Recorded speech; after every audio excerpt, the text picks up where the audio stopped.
Onko Leila sinulle syntynyt käsitystä siitä, mihin sä täältä menet?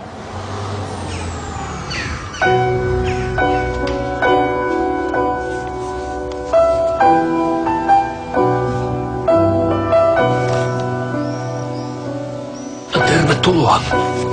Hienoa, että olet täällä. Minä olen pappi Jaakob. Minä en viivy täällä pitkään. Meillä on tässä vähän tehtävää. Posti on jäänyt lukematta jo pitkän aikaa. Selvä. Ja postia pappi Jaakobille. Missä on Jaakob? Mitä sä olet sille tehnyt?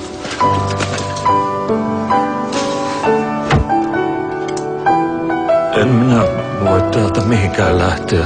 Sitten ei ole varmaa, että kaikki kirjeet tavoittaisi. Eihän siihen kukaan kuole.